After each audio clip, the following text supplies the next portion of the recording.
Well, that's a handful. Yeah, work better. That's not bad. We're good. We're ready? Good to go. All right, welcome to the City of Portage Common Council regular meeting, January 8, 2018. Councilperson Oprisco, could you please lead us in the pledge?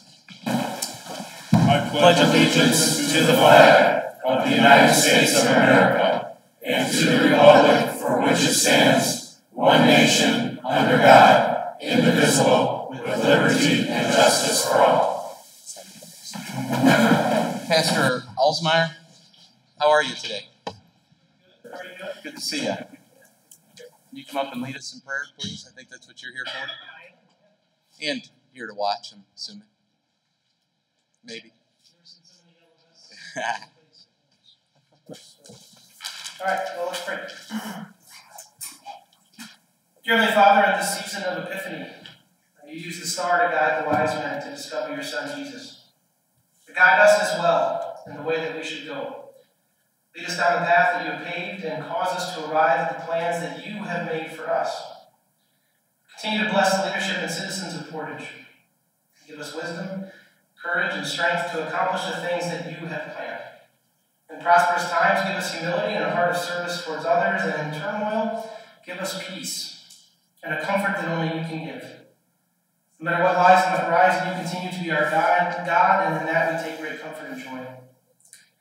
Lord, we also lift up to you our nation. Divisions and differences seem to dominate the headlines and burrow its way into our hearts. Give us your eyes to see each other as your creation. Give us your heart that seeks common ground and reconciliation. Give us your hands to reach out to those around us in love. We pray this trusting in Jesus' name.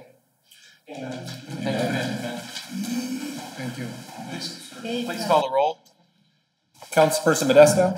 Here. Councilperson Clem? Here. Councilperson Williams? Here. Councilperson Cannon. Here. Councilperson Zilli? Here. Councilperson Lynch? Here. Councilperson Oprisco? We have a motion on the minutes from the previous meeting. Second. We have a motion and a second. All in favor say aye. Aye. All opposed. And then do we have election of officers? Council President? Council President. I'd like to nominate Sue Lynch, please. Nominate Sue Lynch for our Council President. Second. We have a motion and we have a second. Is there any discussion? Please call the roll. This is her last year on the City Council. I've known her for a while, for a number of years. Wish her the best. Please call the roll. Nice. That's awesome. Councilperson Modesto. Yes. Councilperson Clem. Yes. Councilperson Williams? Yes. Councilperson Cannon. Yes. Councilperson Zilli? Yes. Councilperson Lynch? Yes. Councilperson Oprisco? Yes. All right, and then I'm going to read into the record my appointments. I think they're in here somewhere. An extra copy of those? There will be. It'll go in the Dropbox. For advisory claims, I have Pat Clem. For the Alcoholic Beverage Commission, Jim Thompson. The ADA Building and Grounds Coordinator is Sandy Kolb. The Board of Licensing and Registration, I almost said resurrection. Robert Makoviak, Ron Necco, Pat Newell, and Michael Craig. Board of Works is James Snyder, Kathy Fleming, Nicole Pleasant, Frank Farkas, and Ron Necco. Board of Zoning Appeals is Denise Little. Education Foundation is Amy Armstrong. Hearing Authority for Enforcement Building Standards is Patrick McEwen. Park Board is Debbie Lee. Plan Commission is Denise Little.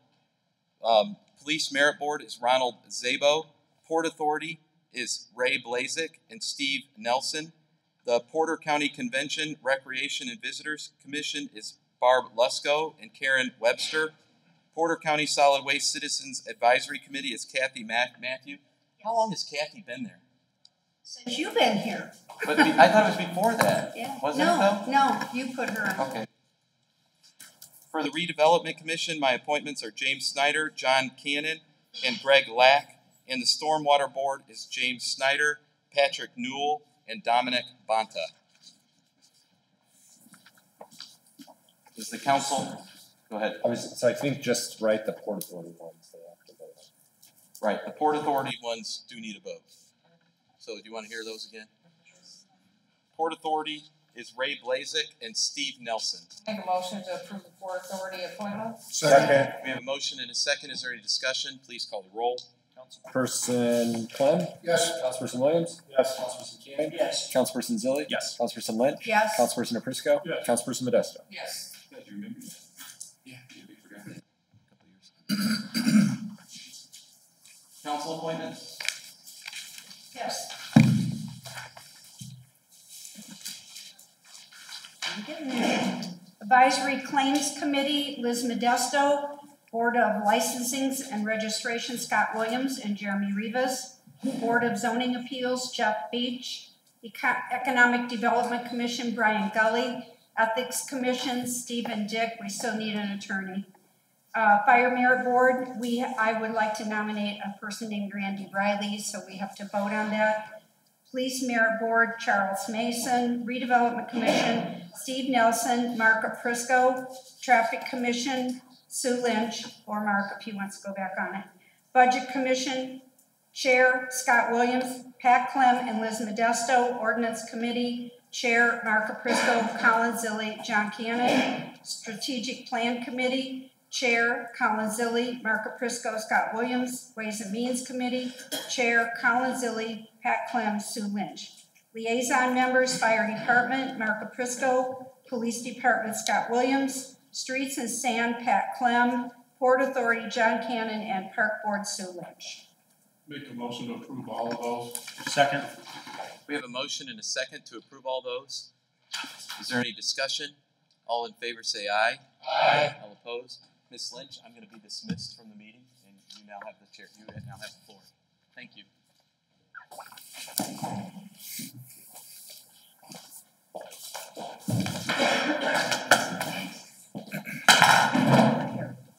Too much junk. You left me enough coffee. I left your cough drops.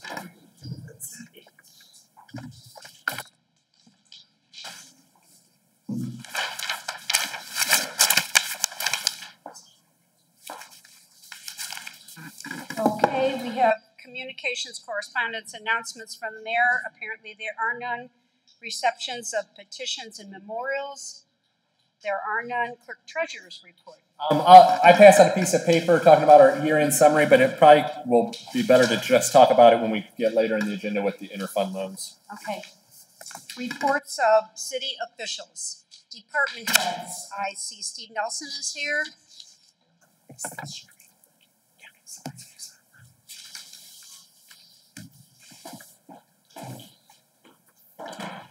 First of all, thank you for the appointment back on the RDC. That's very important to me, and I appreciate that. You're welcome, Steve. You've done a great job.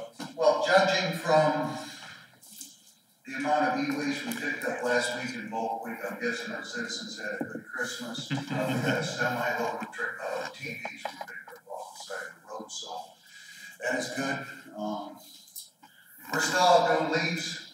It's kind of crazy year. We were plowing snow in November and the first week of December, and now we're still doing leaves and branches, and our snow plows are parked. But Isn't that crazy? we're ready if the snow comes, and I don't think we're going to have a salt shortage this year. It was about not much later than this last year where everybody around us was running out of salt. So it's been a different winter for sure, and if there's anything you guys need from me, if you have any questions, potholes, we're running 2 crews a day, you know, you can see they're blowing up every night. If you see them, any of the citizens see them and need us to attend them, call the street department, we're out there, and these things are popping up. Fortunately, we did quite a bit of paving on some of our very worst roads last year, and that is helping us a lot. But we've still got some bad areas. If you see a pothole, call it in, we'll try to get to it as soon as possible. I want to thank you, Steve, for striping fallen timbers, because I think it's very helpful to see those edges. So I really appreciate that. Thanks for pointing that out. We went over there and looked at that. We spent a little time on it, and hopefully that will help our citizens that are enduring our work that we're trying to get done in that area. Yeah, it's much better, though. Okay? Thank you, Steve. And thank you to you and Randy and your leaf crews, because you guys have been very responsive. I know I've been sending a lot over to you as I get them from residents, and It's been you guys are awesome.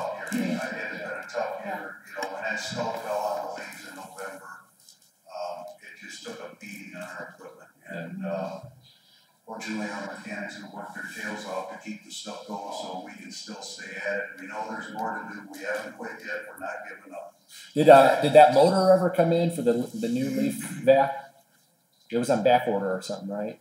No, we have still 2 brand new leaf vacs sitting at a factory in Louisiana waiting on the engines to show up. They were due here November 1st, so. Maybe we'll have them for this fall. Well, maybe, you know what, in hindsight, maybe it's a good thing we didn't have them and tear our brand new equipment up on those leaves that were so hard to get up. So we should have real good equipment for next year. There you go. And anybody else? Great job, guys. Is anyone here from the police department? Ted?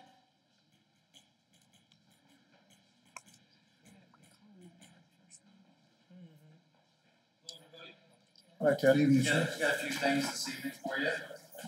We had our administration is scattered about tonight. We had a merit board meeting. We've got the chief and another officer at the school safety forum tonight. So everybody's out and about. A little bit of news. We have some local businesses. Kelly White and McCauley Real Estate. Edward Jones and Bunch Jewelers have donated $1,000 apiece to sponsor our police canines. That should take care of their general health services for a full year. That $1,000, which is pretty awesome. So we want to thank them. What were the 3 again? Kelly. McCauley Real Estate, Edward Jones, and Bunch Jewelers. Right. Thank you. We're going to start a new hiring process here pretty soon. February 1st till March 1st, we'll be taking applications. They're due in by April 1st, 5 p.m. Testing is going to begin April 6th, and that'll be both the written and physical exam. Both annual towing agreements were sent through the Board of Works today and were approved. The 2 record companies that were approved were Precision Towing and Midnight Blue. Crime stats, we don't have the exact numbers right now for 2018, but the chief told me today that we should show at a minimum 10% crime drop for 2018 compared to 2017, but he will have more exact numbers probably by next meeting. Lastly, if you noticed, from November 1st until, or even today, because it lasts another month or so, you may have seen some of our officers with some colorful hair or with a lot of facial hair. The reason we do that is the officers that choose to participate do that as a symbol of their donation to the Portage Food Pantry. And Joe, tonight I'd like to present Portage Food Pantry with a check from the officers of the Portage Police Department for $1,610.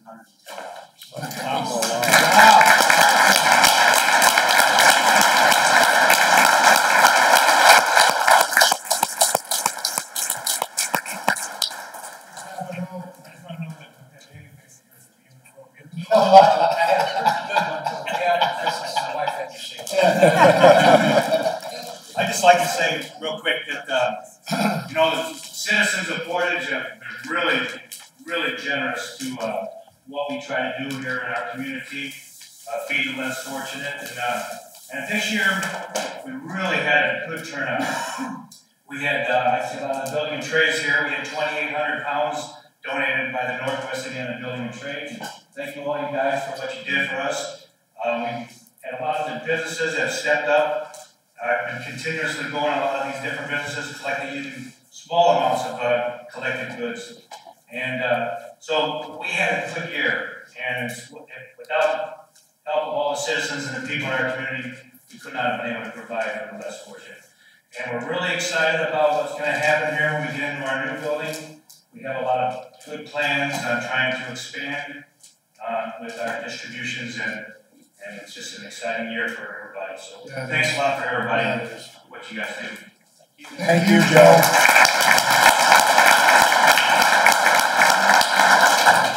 Any questions from you? Well, good work and Happy New Year. Thanks, Happy New Year. Stay everybody. safe. Tim, I see Tim Fosdick's here from the fire department.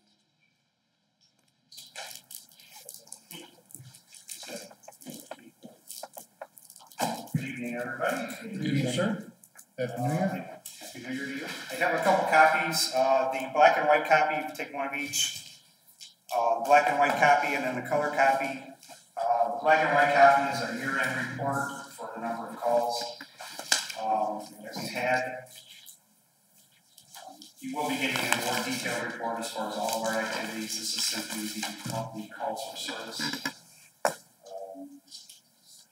The amount is at the last page. We have 4,332 calls for service in 2018, which 98 of they were classified in 98 different ways. So that could be anything from a actual structure fire to getting somebody out of an elevator to a car accident or anything else.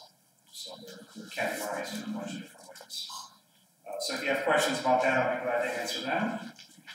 The colored copy is the reports or the report for December. For December, we had a total of 329 calls, of which they were classified in 30 different incident types. The majority are EMS requests. Those are somewhere between 75 and 85% of our calls for service. Other than that, December was fairly quiet. We did have our annual Shop with the Firefighter program. This year, we did take 17 kids to Meyer to shop for Christmas and provided meals for, I think, just about every one of those families, if not more. So that's done in conjunction a little bit with the administration and fire department, but also the union takes that on and we work with them on that project. So usually a pretty quiet December because some of us are on vacation, so we have a tendency to leave the firefighters alone a little bit toward the end of the year. So if you have any questions, I'll be glad to answer them. Give an extra copy of it. Yes. Thank you very much, Tim, for this. Yes, thank you. Very informative, thank you. Thanks, Tim. So it's safe to say from this report that most of our calls are EMS calls. Yes, that's pretty much a trend nationwide for fire services. We already kind of have the standing army there, so we do the EMS calls since we're already there. We think we do it better than anybody else. So. Very good 5-star. Thank you. Thank you. All right, good job, Tim. Thank you, Tim. Thank you, Tim. Have I missed any city officials?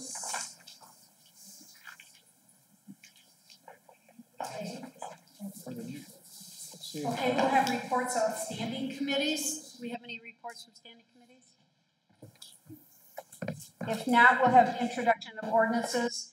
We have a first reading of the building permit minimum conditions. John, would you take that, please? Sure. An ordinance of the City of Portage, Indiana, amending Chapter 14, Article 4 of the Municipal Code entitled Building Code. Be it and it hereby ordained by the Common Council of the City of Portage, Indiana as follows. Section 1, Ordinance Amendment, Chapter 14, Article 5, Section 8, Article 4, Section 81, entitled Permit Required, shall be amended by adding new subsections B and C to read as follows. Minimum mandatory conditions, in addition to any other condition that may be required in connection with the insurance of building permits, issuance of building permits.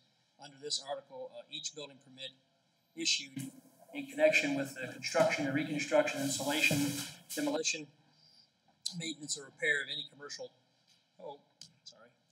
building estimated to cost not less than $250,000, or in connection with the residential building with 5 or more units shall be subject to and shall include the following set of mandatory permit conditions. It shall be a material condition of this permit that any construction manager, general contractor, or other lead or prime contractor, or any entity functioning in such capacity, and any other contractor or subcontractor of any tier or other person or entity that is engaged to perform in the construction work of the property that is subject to this permit shall comply with the following qualifications and conditions at the time during their performance of work of the project. Let the record show this has been read in its entirety and move to suspend. Okay. We have a motion to suspend. Councilperson Williams. What's the first one? Williams. Mr. Williams. Yes. Councilperson Cannon. Yes. Councilperson Zilli. Yes. Councilperson Naprisco. Yes. Councilperson Modesto. Yes. Councilperson Clem. Yes. Councilperson Lynch. Yes. Motion to adopt. Second. We have a motion and a second. Please call the roll. Is there any discussion? Yes, Mark, I'm sorry. I had worked with Chris, or clerk treasurer, the Carpenters Union, some of their people are here today. You notice everyone in the bright colored vests are part of that local. One of the reasons for this was to keep people that are employed within the region. What has happened in the past, a lot of people were coming from out of town, working within Portage, were getting false pay, getting paid cash. This sort of stiffens us to the point where we have some control now, so we can eliminate outsiders coming in, ghost payrolling, and union people working, making a good wage and getting good benefits. Thank you. This is all about. And thank.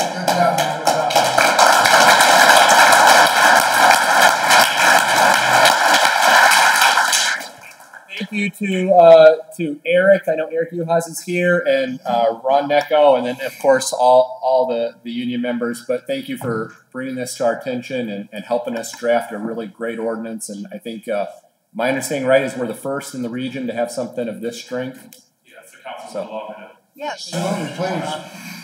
Or anyone else? Appreciate it. Again, thank you for everything you guys have done. As you all know, we've had a number of projects, without naming specifically, where we've had particular issues. And ever since the repeal of common construction wage, that really has limited our ability as far as our language that we could implement citywide and throughout the state to do stuff with the municipalities. So with the help of our office and our officers throughout the state, reached out to Marco Prisco. Mark put me in touch with Chris and with Kenny. We got some language sent over. It was kind of a merger. Hammond had some really strong language. You look at cities like Boston, Massachusetts, really strong language. So we went through some of the best. We merged it all together into one. That's what we presented for your consideration, and it got the thumbs up, and that's why we got to hear it. But although we started the race, you guys helped finish it, and we really appreciate that. It means a lot to us. Are you taking this to other cities and towns? Yeah, you guys have the strongest right now, so this will spread like wildfire. That's what we push on across. So we wanted you guys to have the best. We want to start here. By no means do we want to be second to the party, so we're first, and we appreciate that. Yes. Thank you. Thanks for the good work.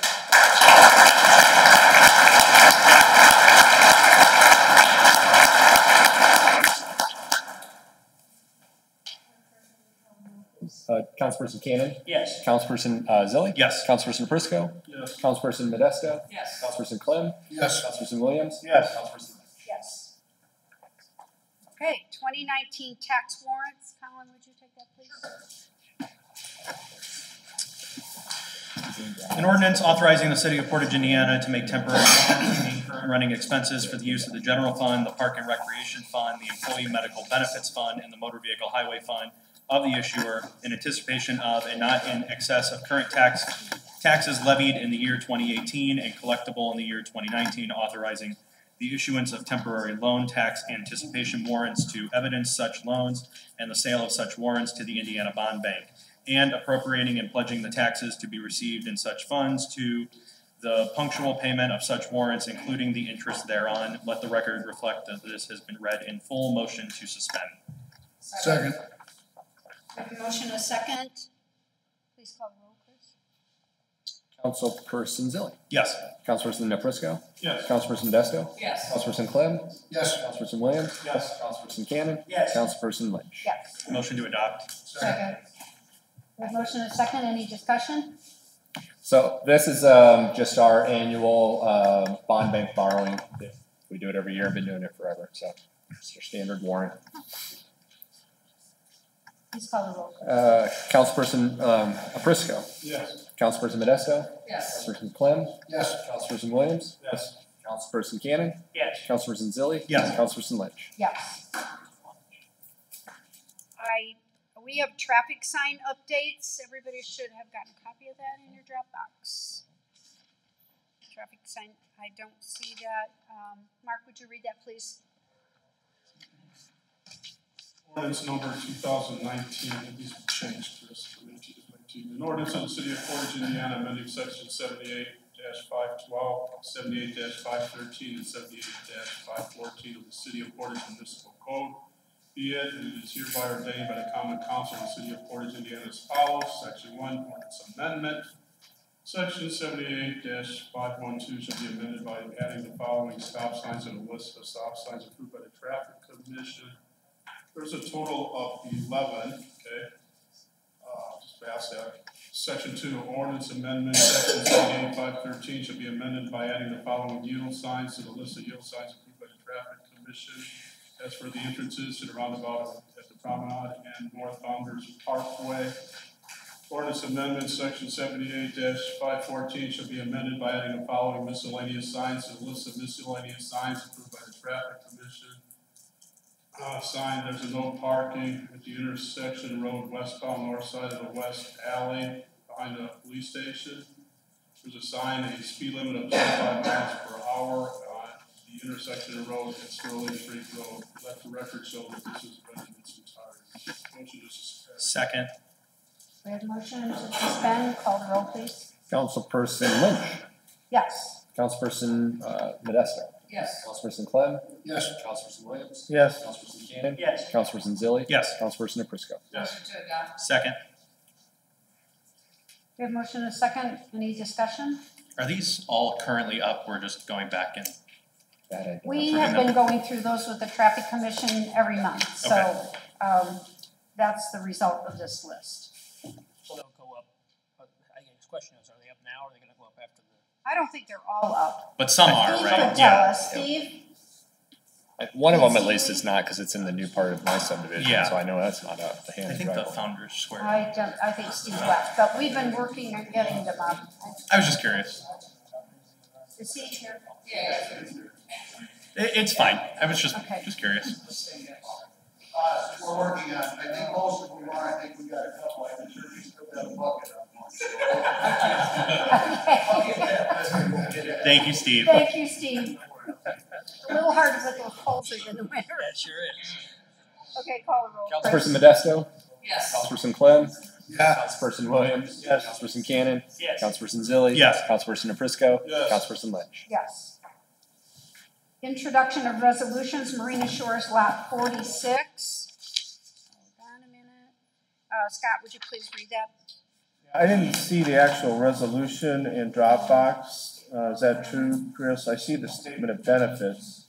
Yeah, I don't see it either. I mean, I can summarize. I was gonna say, I think the statement of benefits is sufficient. I mean, Dan can maybe fill us, but this statement of benefits should be sufficient. All right, so we have a request for a real property exemption for Lot 46 in Marina Shores with land value at $61,500. Improvement, the home itself is $325,000 for a total of $386,500. So it looks like that this statement of benefits is in order and is signed properly. So I would make a motion to approve the property tax abatement. Second. We have a motion and a second. Any further discussion? Not. Call the roll. Councilperson Clem. Yes. Councilperson Williams. Yes. Councilperson Cannon. Yes. Councilperson Zilli. No. Councilperson Aprisco. Yes. Councilperson Modesto. Yes. Councilperson Lynch. No. December temporary interfund loans. Pat, would you take that, please? Temp loans, December? Yes. Temporary interfund loans. Do you have a copy? You want me to pass your copy? Yeah, it's the temp loans December 1. Yeah, that's what I thought it was, yeah. Okay. Resolution 19, a resolution of authorizing temporary interfund loans. Whereas the following temporary interfund loans are necessary for the purpose of maintaining cash operation balances in the funds herein named. Now therefore it be resolved by the Common Council of the City of Portage, Indiana, that the clerk treasurer is hereby authorized to make the following temporary loans, such loans to be secured by the pledge of revenues to be received which are not authorized, allocated, and to be repaid on and or before December 31st. Is that 2018 or that should be 19? No, it's correct, 2018. It means they weren't repaid by the end of 2018. Oh, yeah, okay, yeah. I'm sorry. This one's an odd one because, as you remember, we always approve our temp loans a month in arrears. So these were loans that were supposed to be repaid by the December 31st. Our next one is going to be the ones that didn't get repaid, extending them. So it's extending them to when? Till June. That's by law. That's all you can extend them to. I don't see that stated on here though. That's our next agenda item. Okay, all right. So let the record reflect that this has been read in its entirety. Motion to suspend. Motion to adopt. Motion to adopt. Second. Okay. We have a motion and a second. Any discussion? If not, please call the roll. Councilperson Williams? Yes. Councilperson Cannon? Yes. Councilperson Zilli? Yes. Councilperson Prisco? Yes. Councilperson Modesto?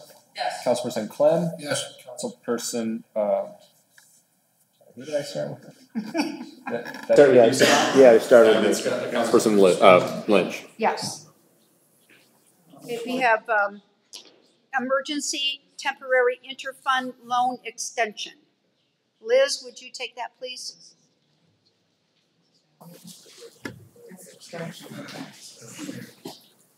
Right? Okay, resolution authorizing temporary, yeah. 19-1, there's 19 is statute. 19-1 dash, whereas during 2018, the following temporary interfund loans were made. $1 million from cable TV to general fund, $400,000 from local road and street to MVH fund, $40,000 from cable TV to park general fund, $65,000 from cable TV to CLPD fund, $105,000 from CCI to debt service fund, $300,000 from surtax to wheel tax fund. Whereas the transfers were to be repaid by the end of 2018, and whereas the city of Portage did not receive the full expected amount of its revenue in 2018. Now therefore be it resolved by the Common Council of the City of Portage, Indiana as follows. The Common Council has determined that an emergency exists requiring the extension of the prescribed period for the repayment of the transfers. Section 2, the Common Council has determined that the emergency exists because the City of Portage did not receive the full expected amount of revenue for 2018. Section 3, the transfers will be repaid no later than June 30th, 2019. The clerk treasurer shall forward a copy of the resolution to the State Board of Accounts and the Department of Local Government Finance. Passed and adopted by the Common Council of the City of Portage, Porter County, Indiana, this 8th day of January 2019. Make a motion to adopt. Okay. So this is, so I passed out earlier, or it should have been at your seat, a preliminary. These are preliminary numbers because we won't have the books closed probably for a few more weeks. But these are preliminary numbers that just gives you a financial summary of our operating accounts. We do have other accounts besides this, but they're like debt account or bond accounts, project accounts, special use things. These are all our operating accounts that shows our beginning year balance, receipts and expenses, and then our ending year balance. And highlights the ones that obviously ended the year in the red, which are the ones that you just talked about doing temp loans for. So obviously the concern here is our cash balance dropped significantly during 2018. And we're getting, this is a trajectory that we can't sustain. So it's something that, the two entities that have control obviously over the money, the council and the mayor's office, I think that some of us, myself, and I think many of the council members feel like we've been carrying a lot of the load on trying to get this thing managed. But at some point, we got to have everyone on board, kind of getting this thing figured out because we're not heading in the right direction financially. So my office is very limited in what I can do. I mean, because I don't get to control the spending. I only get to write the checks that I'm told to write. We do as best we can, working with the departments to move money around. and make things work for them and get things paid what best we can. But at the end of the day, there's a budget set, and then there's an executive to manage the budget. So we've got to get something changed here because we're heading in the wrong direction. And then, the issue is if this continues, we don't want it affecting the employees. Right now, the employees have not been affected. We've done everything. The departments have done an amazing job of trying to control their expenses as much as possible to make sure we have money to fund raises and things like that. So we need to stay on the right track to make sure that that's able to be done. As I recall, I think you appointed me chair of the budget committee. Yes. Okay. So obviously this is something we need to attack and look at aggressively and very quickly. So we'll get a budget committee meeting organized and work with your office, Chris, to begin to develop a plan, a strategy to fix this situation. Yeah, I mean, one of the key things to remember is of that $9 million ending balance, almost half of it is a restricted TIF fund. So it's not even money that we could really, I probably should have pulled it out anyway. It's not money that we could really dip into to use because it's by law restricted to a specific geographic area and for specific purposes. That's the 3.4. That's the 3.4. So 3.4 of that 9 million is really, used elsewhere. So I've not seen it ever get this low. I've never seen the redevelopment commission get that low. Just on a side note, but so it's something we gotta tackle. I would just like to ask the budget committee, because you guys, I kept you on there because you worked all last year hard on this. So I think that because we are the fiduciary body of the city, I think it's really important to let us know when you have the meetings so that we can attend them and at least hear or give us a report every month at the meetings so that we know where we're at. And I know Chris does a great job of working with you. I think we just have to work tighter this year because it's really important that we get this budget in line. We will do that. We have a big challenge ahead of you this year. We had it in line last year, just overspending for this. Yes. You're very challenged this year. So. Quick question. On the cable TV fund, what did we use that for? So that's what we use to do all these temp loans.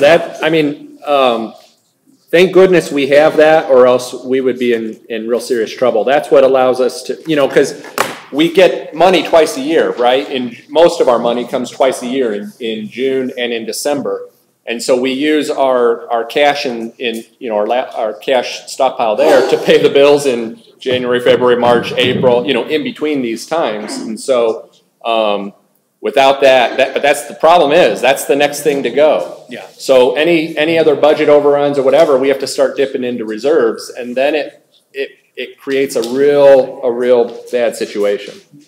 What is in the cable TV fund? Where does that come from? What is that? So anyone that subscribes to Comcast in the city, they pay a tax basically, and that goes to the municipality. Got it. And just to let you know, I know in the General Assembly, for years in the General Assembly, they've tried to get rid of the cable TV. That's right. So we would really be in bad shape if we had that happen to us. So. It would be catastrophic. Yes. And yes, it's a big issue because like DirecTV doesn't pay. It's only for cable.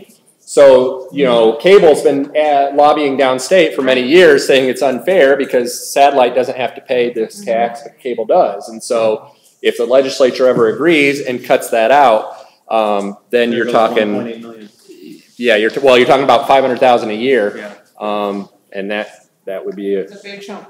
Big problem. And we've come close a couple of times, so we need to keep an eye on that too. Sure. The other one that make sure our legislators fight first too. Yeah, the other one to watch out for that keeps getting talked about being cut is Riverboat. So we get $218,000 a year, which is a distribution for the other. I know Riverboat's going to be talked about in a second, but it's a distribution that we get from other communities that have riverboats, and every session they talk about cutting that. And so that'd be another loss to the city as well. So we got to watch out what's going on downstate. Mr. Treasurer, if we take the redevelopment allocation tip out of both years, what does that bring us to in end of last year, end of this year? So 9 minus 3.5, so it's 5.5 million into the year balance now, and 5.5 minus 11, so what, 5.5 at the beginning. So we're pretty close to, other than redevelopment, overspending. Everything else is pretty.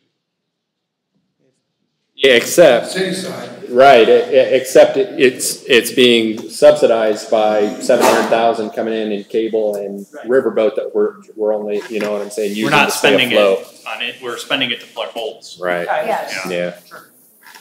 But I think to the budget committee, we can look at how we can get this, you know, pretty even every year. I think that should be our goal, to get it even every year. And, you know, I'm not sure if we're, so we're saying we have a surplus of 5.5 million starting every year with, pretty much? I don't know how, I don't think I would classify it that way, no. So what do you classify it as? Well, so, you know, the general fund is, what, negative $1 million. Right. So there's no surplus there. Okay. Some of these other funds, you could look at it, I suppose, that way. The problem is it's hard to take a snapshot in time and say that that's a surplus, because obviously we're an ongoing operation, and then many of these things are obligated. So you've got these funds are set aside for things, you know what I'm saying? I think the other thing we have to, it's a cash flow issue. You know, it's not just an ending balance. It's, what bills that didn't get paid are carrying over to the next year, how that affects the budget. So it really is a cash flow issue. Sure, and December, of course, is our high point or one of our high points, because we just got our tax draw. So if we were to look at the same report in April or in November, those would be, of course, our May and November are two low points, because that's right before our tax draw. So, like I said, it's hard to take a snapshot in time, but we're not heading in the right direction. In terms of carrying over from 2018 to 19, what did we carry over this year in bills? So, do we have a number yet? Yeah, we had our board works meeting this morning, and 330-something thousand, I don't remember the exact number, was the general fund. Some of the other funds had lesser amounts, so 330,000 in bills, carried over from last year. Yeah. And we'll look at all that. Sure. And, we've got to spend some time with it. Yep. Initially at this point, and analyze it and figure out what are our options, and we'll do that. And it's important, I think, we made some big purchases this year too. What's that? We made some big purchases this year. Yeah, I took all those out because they were all on debt. Okay. The main thing is we need to start looking at other ways to generate revenue, and that's not through an extra tax or anything like that, so. No. And it's important, I think, for the departments, they'll be looking forward to the budget committee, because they need that direction, because when they're planning out their operations for the year, they need to know what truly is. They already have their budget for 2019, so if it goes over, then what we need to do is address it if there's a reason to address it. But I think throughout the year, you need to be working with the departments rather than waiting till we get to the fall and then start plugging away at the 2020 budget. Yeah, you need to call them in and work with them. Absolutely. Good idea. Okay. We will do that. We will do that.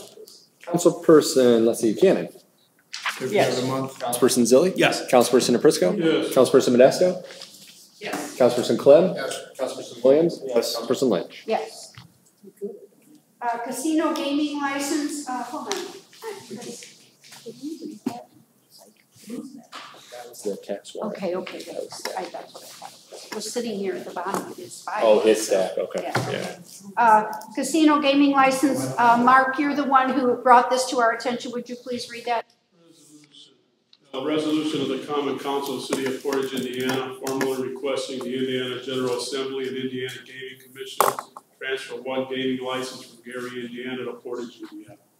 Whereas in the early 1990s, the Indiana General Assembly authorized casino gaming in Indiana.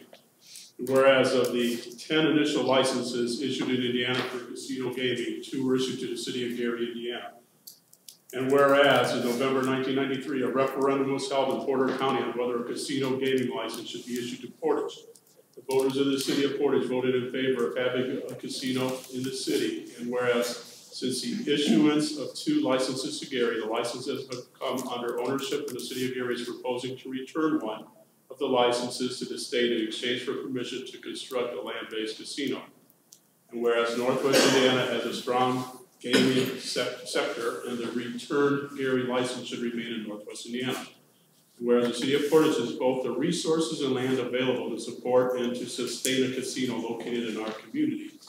And whereas the residents of Portage would benefit from a casino here due to the increased business investment and tax revenue. And whereas while Lake County currently has 3 licenses and LaPorte County has 1 license, Porter County has no licenses.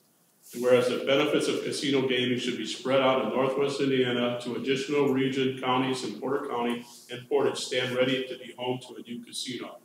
Now therefore be it resolved that the Common Council of the City of Portage hereby respectfully request the Indiana General Assembly and the Indiana Gaming Commission authorize the transfer of 1 casino licenses from the City of Gary to the City of Portage, passed and adopted by the Common Council of the City of Portage, Porter County, Indiana, this 8th day of January 2019. Motion to adopt. Second.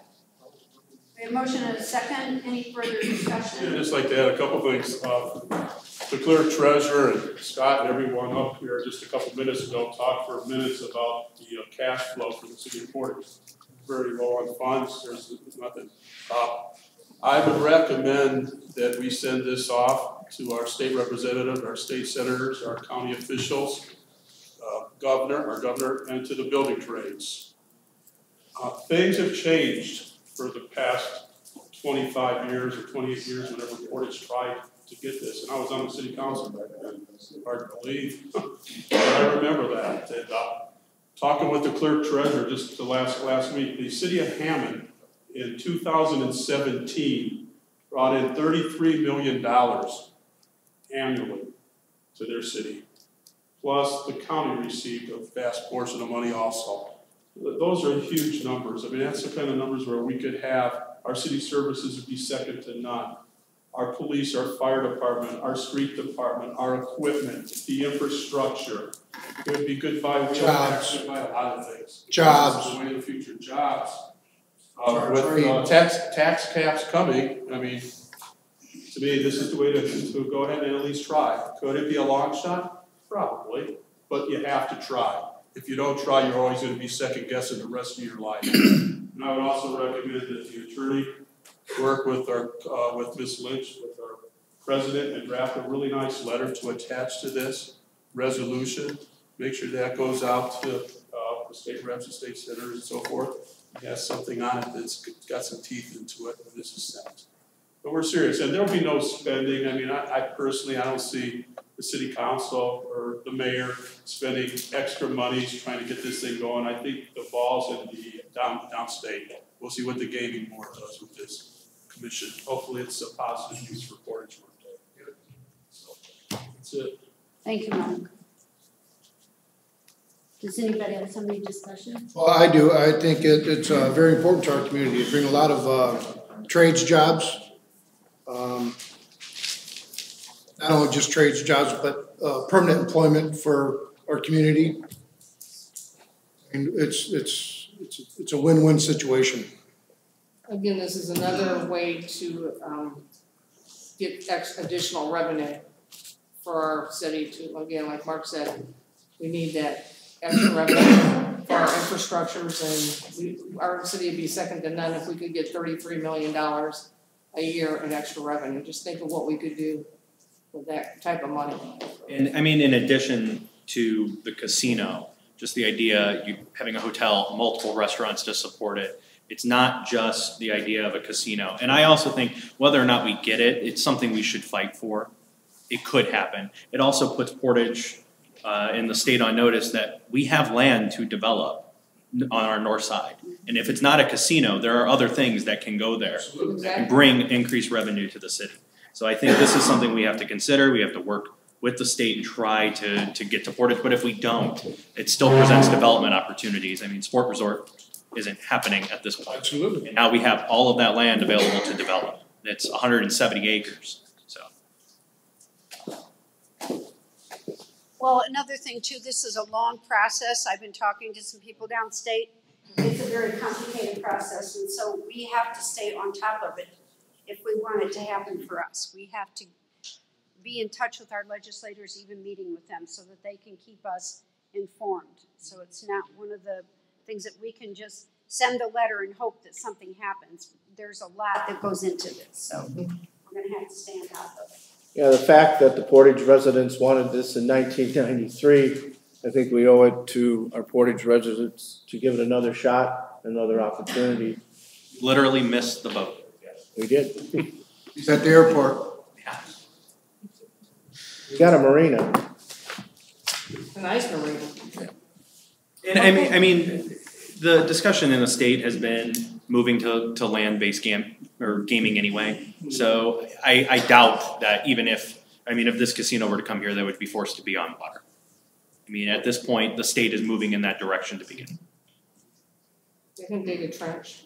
Okay, that was the please plan. Hold on. To Matt's point, the biggest thing here is jobs, and they're pretty good jobs. Building, preparing, as well as just general workers, and that's what we're looking for. Jobs for the long term. It'd be nice to get those jobs in our community. Absolutely. So, we just need to stay on this to President Lynch's statement. Maybe as time goes along here, we can get a group together to push this as we go, and as we get a little bit closer to when they're going to decide. I think that'd be a good idea. If we can get a joint letter from some union reps along with our city attorney, council attorney, to do a joint letter to the our reps and our senators and governor, and I think we need to definitely. I think we should get as many ponies to pull this wagon as we can. I think the state legislators are probably on track with our state legislators, our senator and our state representative. And I think we need to make sure we get a lot of letters to go downstate. Yep. To the gaming commission. They're the ones that have the final say so. Right. Chris, can you call the roll? Yes. Councilperson Zilli? Yes. Councilperson Aprisco? Yes. Councilperson Modesto? Yes. Councilperson Clem? Yes. Councilperson Williams? Yes. Councilperson Cannon? Yes. Yes. So we have some unfinished business, but before we go any further, Chris, this list of membership dues list, do we have to approve that tonight? You can. It got in there late because we didn't get it finished until now. So if you want to do it tonight or you want to wait, it's up to you. Do you want to see this list, guys? I I know you like to go through it, Mark. Yeah. It's gonna be Okay, like well, we'll just put it on the next. $40,000. We'll just put it on the next Committee one. work with the department heads. Also, I failed to mention that Liz, I put you back on the plan commission. It wasn't on my list. Oh, okay. So you're on the plan commission. I asked you about that because I didn't hear you say planning commission appointment. Right, and we need to appoint our council attorney. Thank you.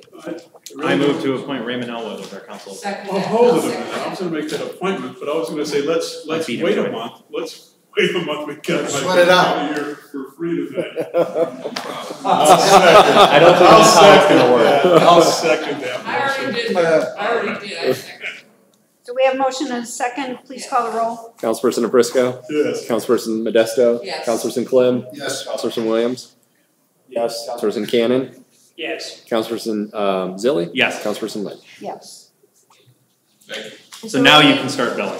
Is there any other unfinished business? Yes. I do. I have a recommendation to the council to, if Mr. Al would be so kind to amend our ordinance for discount for seniors on, that we come across some issues whether they live in the residence and the bill is in their name and they're not getting a discount. They're on fixed incomes and they're not getting a discount because they don't own the home, but their family does. If we can amend that to where as long as they're in the residence, as long as the individual lives in the residence and the bill's in their name, I think we should give them that senior discount. This is on garbage fee, on sanitary. Sanitary and garbage. Garbage fee would be ours, but the Right. sanitary fee would have to come as Well, we can only do the garbage, so. Should we send that to the ordinance committee or who's on So the? how we can amend it, there's an ordinance already out there. We can make, Determine it now, is it based on who owns the home or whose name is on the bill? The current ordinance says you have to own the home and live in the home. I think, I don't know, it's an older ordinance. I'm assuming they wanted to keep it to owner occupied and not renters. I don't know, maybe I'd like to some. make that a motion so we can amend the ordinance as long as you live in the home, they're a senior and they qualify, the bill's in their name, give them the 10% discount. It's $3. I'll let Kenny to look into that. Yeah. I'm sorry? I wish it was 10%, but It's $3. Or was it $3? Oh, $3 discount then. It actually We is, talked about percentage at one point. the $3 is only on the garbage fee, so you don't even need to worry about the other two boards. Oh, that's right, there is no discount on the other two. Yeah, it's just the $3. Just off on the garbage. Yeah. Why don't we just have Kenny look into it? But it's, Ken, would you just check that out and get back with us at the February meeting, because it's not that far off, and We can make Make it sure retro, that we we can make it retroactive. all that correct. we can retro it. Yeah, that's what I just said. that's fine. So we're looking for if they live there and the bill's in their name. Correct. They don't have to own the home. And so the seniors do not have a discount on the stormwater? I don't know if we can do that, that's fine. It's Do just, they have to go before there, or they can't do that?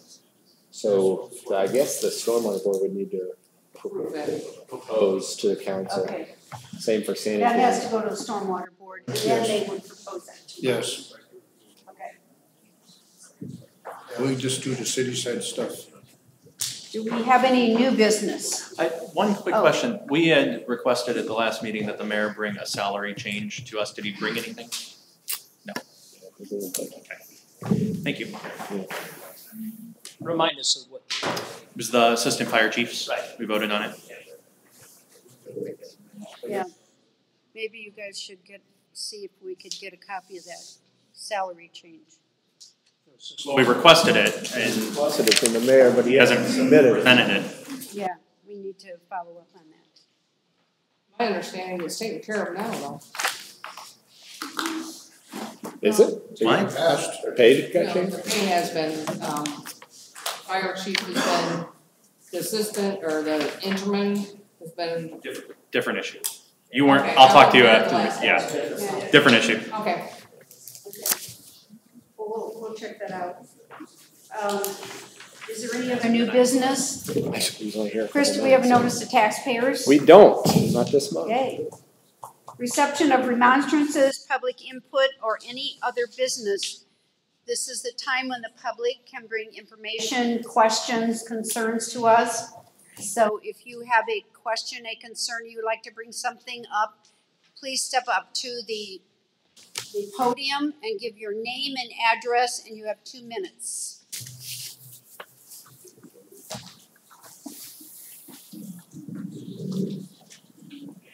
Hi, my name is Dawn Anderson, and I live on the corner of Independence and Blake.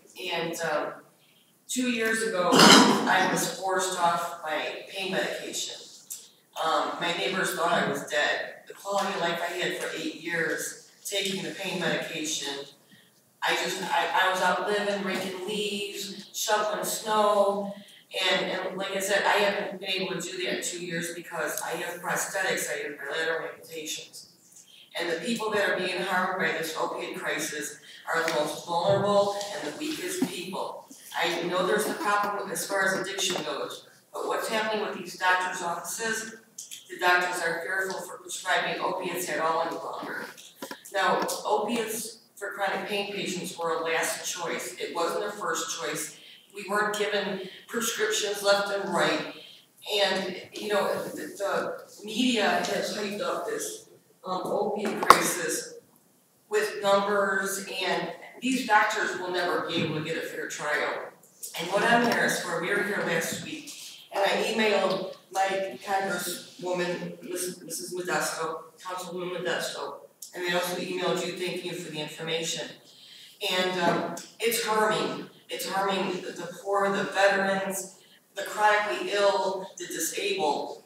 And we're finding more and more now, since our story has come out, that are being affected, that can't even get out of bed anymore. And they're unable to find a doctor that's not fearful of what's happening with these opioids. We ended up doing what you had said. We went to a few meetings and attended, and we got nowhere. It was more about taking prescriptions away from law-abiding citizens, you know, threatening these doctors with the loss of assets, jail time, and the addicts have moved on to other drugs. If they haven't, if they don't want the treatment, they're not getting it. They're just switching one drug for another. And it's greatly affected my life for the past 2 years. And as a matter of fact, in 2 days it'll be 1 year when I almost died because I took ibuprofen once I was forced off the pain medication. And now, being confined to this wheelchair, I would rather use my prosthetics and be out raking snow and being out living life than sitting here begging people for help. Because it just seems like the people, the law-abiding citizens that weren't abusing it, misusing it, diverting it, whatever, are the ones who are being affected. And I just wanted to see if we need help. And I've begged everybody, and you know, I'm hoping that you guys can understand that there's another side to this crisis, and we're being hurt by it. Can I ask, have you contacted either State Representative Mosley or State Senator Talion? I have talked to Senator Talion, and she put for the medical marijuana. Yes. Now, medical marijuana is not a cure-all for pain. Pain is not a one-size-fits-all. But that was one thing that I did talk to her on the telephone. She had mentioned she was going to put in those medical marijuana. But it looks like there's so much opposition even for that, even with the Attorney General's office. And Linda, we have a meeting that we're trying to get the Attorney General's office to attend. We have a meeting set up, and Linda can tell you more about that, for the chronic pain patients. Because there are many, and we have a voice, and we're getting stronger. We're finding more people that are being affected. The quality of life for chronic pain patients has gone down tremendously. People are committing suicide, and it shouldn't be this way. So, ma'am, what do you think? I mean, I'm understanding your issue, but what do you think that this council can do for you? Speak on behalf of the pain patients, to make a change, educate like the people that there is another side. That it's just not about taking the prescription drugs away from law-abiding citizens, and you can probably just describe it more. But my name is Linda Rollins. I'm from South Haven. I sat here a little while ago and I listened to how you talk about lobbying the senators, getting hold of the senators for the things that you want and need to happen here, for the casino vote and what have you. And I agree with that 100%. You have the platform to say something, to reach out to somebody and let them know that people here are hurting and they need to be heard. We're here today to tell you we have the auditorium set up at South Lake Hospital February 12th from 12 to 2. We are asking anybody that even thinks that this is important to please come, and you can use your voice. Somebody needs to stand up for people. People are literally dying and nobody cares. We went where you told us. We went to the Substance Abuse Council and they said, oh, well, we got a little group set up to go to the school and talk to little kids. It's beyond that. My grandkids tell me you can go down the hallways and you can buy any drug you want to in school. They're scared to death. My grandson don't even want to go to his locker because the kid next to him sells drugs. It's beyond going and talking to the little kids. If people want to get high, they're going to get high. I work with people, I work with addicts as well, trying to figure out and understand, because I know that there are people, it's an illness. If they don't want help, you can't do nothing for them. But what I'm learning is, now we have a Suboxone issue because people are going to programs and getting Suboxone and then selling it to get heroin. People that are taking off their pain medicine aren't giving anything, just an I'm sorry. That can't fly anymore. Something has to be done. And we're asking you to help us do it. Do you have a flyer for the February? We're going to make it. We just got the date set, and I'm more than happy to bring them to you. That's this Saturday, right? No, it's February. Oh, February. February 12th. At South Lake Hospital, where is In that? Maryville. In Maryville. The address is 8701 Broadway. What's the date and times again? It's February 12th from 12 to 2. It's in the auditorium. Thank you. Thank you. Is there anyone else who would like to speak at this time? Please state your name and your address.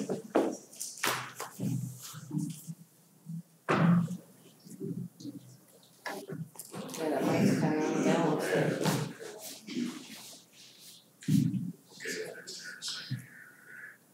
First of all, Happy New Year, Madam Chairman, council members. Thank you, Happy New Year. I would also like to say, it's much more, you were much more prettier than Mark. 3 years of me was enough. Anyway, my name is John Wood. My address is 2569 Contact here in the city of Portage. And I'm here on behalf of the Portage Athletic Boosters. It's that time of year. Cabin fever. It's cabin fever. And it's going to be March the 9th. And it's going to be from 7 to 11 at Woodland Park here. And we got both floors, downstairs and upstairs. And it's going to be bigger and better than it was last year. Absolutely. We're going to have gaming, raffle, auction items, 50-50, bottomless beer and wine, appetizers. For tickets, you can contact the school. I can also... Or you. Or myself. You know, you can contact Zach. Zach Gardner is our president of the Athletic Club, along with Fred Joseph, the athletic director, and Mike Pointer. Tickets are $35. They haven't gone up in price. For a table, and many of the members here have bought tables, and we're appreciative of that. And that's $350, and for that you can get an additional happy hour. And you know, so everybody's going to be 21 and above, and they're going to have, like I said, music and a lot of great things. I want to tell you a little bit of what we've done with the money of last year that we raised. We bought a basketball bounce around thing that they used, that basketball team used, cost $5,000. But we paid money to have the baseball field groomed. We bought golf bags for the boys and the girls. We're also in the process, we just recently purchased a pommel horse for the gymnastics team, because a lot of the old gymnastics equipment is just about all worn out now. And we are also in the process of getting a golf simulator for not only for the team, you know, but for the adults when they can come in the morning and use it. And we're going to do additional sponsorships. The wrestling team does concessions at Notre Dame University, and we're going to be getting involved with them more so we can additionally raise more money for the student athletes. Like I said, top and bottom, you know, it's going to be, we're going to have a lot of fun this year, and we expect 500 plus people this year, and all are going to be 21 years or older, and that all translates into votes this year. It's a voting year. I encourage all the members of the council, and all who were here last year, you know, that came, and many people here in the audience were here also. You'll see these posters throughout town here pretty soon. I'll show you the posters. But anyhow, that's basically what it is. This is for our student athletes, and the reason we do this is that we don't get paid to do it. You know, but it's for the smaller teams, the teams that don't generate a lot of money, like golf, tennis, the cheerleaders, the soccer teams, places like that. So when they do need equipment, we're able to provide food, different snacks and things for them throughout the year. And our group has started to grow now. People have forgotten the old issues of the past. And like I told people, I said, look, this is not about you and me. This is about our kids. This is our student athletes. And last year we got some phenomenal kids. You know, went downstate, did very, very well. And we continue to get behind them and the coaching staff and the parents and everybody else. And we would appreciate any involvement from the council and our general audience here. Thank you, John. Thank you. Thank you.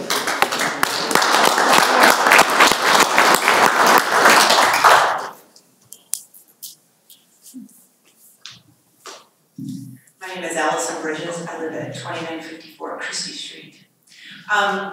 I know that I'm not the first person to bring this to your attention, but I did want to let you know that my property abuts, actually the Willow Creek, not Willow Creek Road, but the actual creek runs through my property.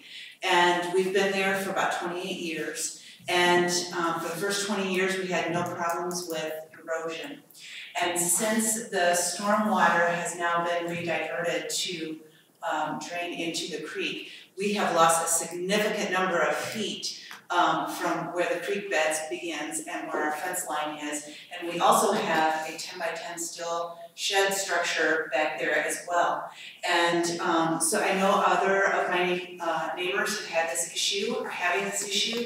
My neighbor directly to the north of me has had to replace her fence. Her old fence now has fallen in almost into the creek. And not only about the property owners, but also about the riparian buffer. The trees are going to fall into the creek too. And that is very important from an environmental standpoint. So my question to you is, what, if anything, is being done to address this problem for the people who have property along the creek? Well, the mayor's not here, and the mayor would be the one to address that. I don't know if Mr. Hannon, if John Hannon's been involved with this. I don't know, but would the stormwater board now have to, have you gone before, we have a new stormwater board now. It was us. The board's split in January, January 1st. So there is a stormwater board, the mayor and 2 of his appointments, and the sanitary board, the mayor and 2 of our appointments. You would need to go to the stormwater board because they do all the ditch work and all the drainage, and that's who you would need to go to. Okay. What did you? You'll talk to me, Pat. Yeah. Okay, because we property owners have to have some kind of either a wall built or something to sustain that. And time is of the essence for us. 2954 Christie Street. If, you know, it's Mother Nature is making us a home. Sure. So whenever, I do have video, I did take some video of the last bad rainstorm that we had in October. So I have video of how high the water line came, how close it came. And I actually have pictures from more than a couple years ago, but our property is 314 feet deep from Christie Street to the creek. And after the storm water system was redone, we had water come up halfway to our yard. So over 100 feet into our yard, we had water come up. And I suspect that had a lot to do with how much erosion we had once that drained off, and it drained off very quickly. So I'm thinking a lot of soil got washed away with that in that one event. So I do have materials that I can provide to you. And when does the stormwater board meet? You don't have a. I'll give them a call. I'll get a hold of them and we'll go from there. Yes. Okay. But there's one thing I will need from you to do is get a plot. That's district there, Pat? I'm sorry? We Yeah. share the creek, so. Yeah. We share the creek. You probably have one with your closing documents, a plot plan. Please sure have that I do. available, because I'm gonna get the appropriate authority over there, and then if we need to, we'll run some tape measure and see where that falls off at. Okay, thank you very much. Okay, you're welcome. Thank you. Yes, We'll share that creek. absolutely. Please keep us informed though. Does anyone else have something they would like to bring to the council? Good evening, my name is Rich Oscarby, I live at 6445 Coronado Avenue. Hello. So I'm as excited as anybody about the notion of 30-something million and or whatever kind of revenue and what that can mean to taxpayers in the city. I think that anybody would be foolish to not to get excited about the potential of that kind of revenue. But there's other costs involved when we do these sort of things. And while I realize that the city passed it, the citizens voted, there was a referendum, and everyone's on board, everyone here voted yes to pursue getting a gaming license. I would just encourage the board, like the city council rather, to be conscious and be prepared for those other costs. There's real life human costs involved, and we cannot and should not just be irresponsible to go get that license and not be prepared. And I'm not just talking about maybe some crime or maybe some extra security, but there's families that are going to be impacted, lives that are impacted in ways that we really don't think about day to day from gambling. So I don't suspect that I'm going to change all of your minds and get you to decide, hey, you know what, let's just forget it. let's just walk away from it. But instead, I'd really rather encourage you to be prepared, and as we get further down that road, put a committee in place. Get people from the community involved who can help put the right infrastructure in place for families to support them so that our citizens enjoy the benefits and don't have to suffer as many, as there will be some who are not doing away with all, but they can suffer fewer of the negative consequences by bringing gaming into the community. Thank you. Thank you. Well said. Very well said. Yes. Is there anyone else who would like to speak to the council? If not, I will ask for an adjournment. Motion to adjourn. Second. Call the roll. Councilperson, We can't just all say aye. Councilperson Lynch. All in favor, signify by saying aye. Aye. All right, sorry.